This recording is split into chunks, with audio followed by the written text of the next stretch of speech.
Друзья, я рад, что вы снова на моем канале, а это значит, что вы смогли пережить 1 января. На дворе уже 2026 год, будем надеяться, что этот год будет лучше предыдущего. Ну хотя бы не хуже. Сегодня мы будем собирать якобы бюджетный игровой ПК, на что денег у меня хватило, то я и купил.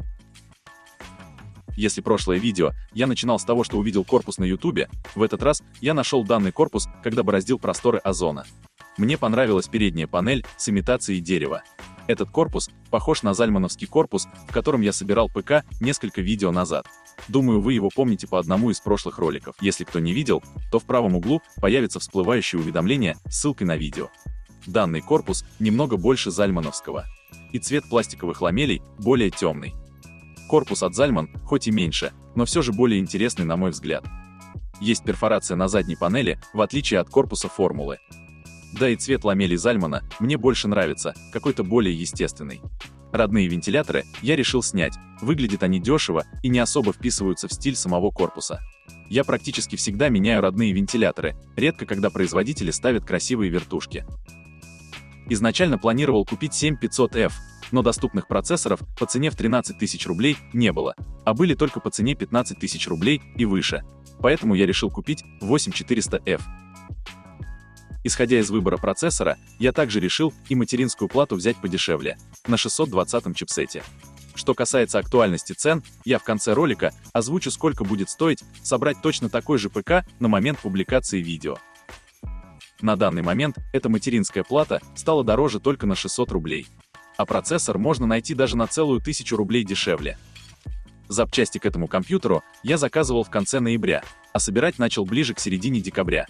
На тот момент иногда появлялась недорогая оперативная память и SSD-накопители. В эту сборку мне удалось купить недорогую оперативную память и такой же недорогой SSD-накопитель. К слову, этот SSD уже редко встретишь по цене ниже 9-10 тысяч рублей. Теперь приходится брать SSD-накопители небольшого объема, чтобы итоговая цена компьютера не сильно отпугивала клиентов. Чем дороже ПК, тем дольше он ждет своего покупателя.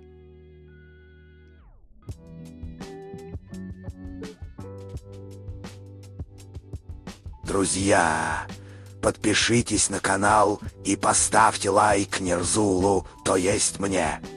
Жизнь за лайки. Панель этого кулера очень похожа. Ой, простите, горло запершило. Панель этого кулера очень похожа на панель кулера другой компании, где логотип в виде леопарда. Вы, скорее всего, уже видели ролик с этим леопардом. Ссылка все так же в правом верхнем углу. Панельки этих двух моделей очень похожи, единственное различие в логотипе.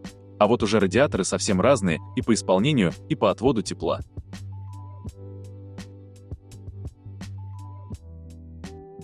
У данной версии кулера имеется 6 тепловых трубок, у Леопарда их только 4. Вообще данный кулер сделан добротно, а цена в 2000 рублей за 6 тепловых трубок и цифровую панель – это очень хорошо.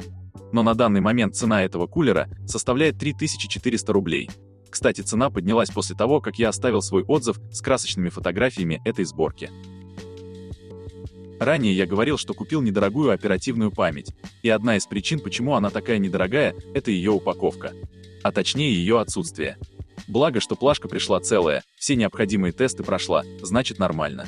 Удивительно, что она приехала в рабочем состоянии, учитывая, что лежала просто в конверте. Сейчас вообще сложно найти оперативную память ниже 15 тысяч рублей. Про какую-то с хорошими таймингами, да комплектом, я вообще молчу, там цена космос.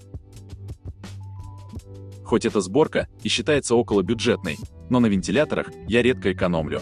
ПК должен выглядеть круто. При равных условиях люди выберут ПК покрасивее.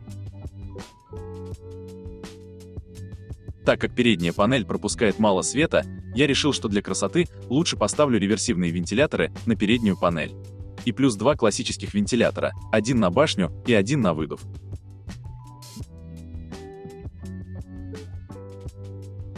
Этот блок питания у меня уже был в наличии. Давно покупал его под один проект, но так его и не реализовал, а блок остался. Как раз подойдет для нашей сборки.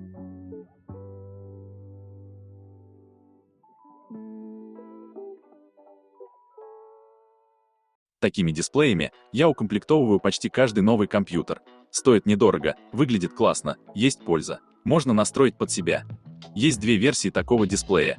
Первая с металлической крышкой, как здесь, и вторая с оргстеклом. Та, что с оргстеклом, имеет мало настроек и мало тем для кастомизации. Лучше не покупать эту версию дисплея.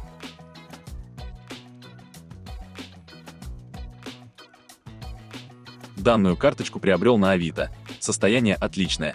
Температура в норме, практически не греется. Карта была обслужена, даже не потребовалось лезть внутрь и менять термопасту. Это последняя карта, которую я купил на Авито. Решил уходить из БУ сегмента видеокарт. Теперь собираюсь брать только новые видеокарты с гарантией на Озоне или в ДНС. Если в каком-то из видео появится БУ видеокарта, значит это старое видео, снятое до этой сборки. Также забыл упомянуть ARGB контроллер. Покупал его за 1300 рублей. Применение нашлось только сейчас.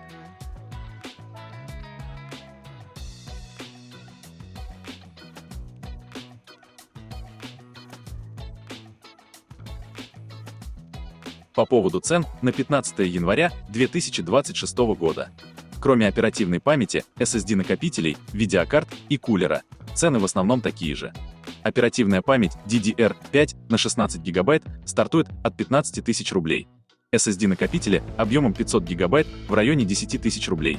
Видеокарты 3070 на Авито начинаются с 25 тысяч рублей.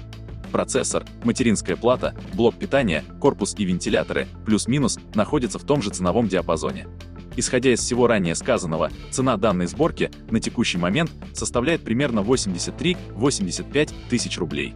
На момент сборки это был бюджетный вариант игрового ПК. Сейчас нет смысла собирать такой ПК. Думаю, лучше подкопить и взять процессор 7500F с материнской платой на чипсете B650. Касательно видеокарты, если уж совсем денег нет, то можно купить и 3070. Как я сказал ранее, ее цена сейчас стартует с 25 тысяч рублей, а это на 5000 меньше, чем новая 5060 на том же Авито. Разница в мощности будет незначительной, поэтому лучше купить 5060. В ДНС и Озон цена будет еще больше, на 5000, в районе 34-35 тысяч рублей. Ну а у меня на этом все. Компьютер собран, видео смонтировано. Жду ваши лайки и комментарии. Не прощаюсь, друзья. Скоро увидимся.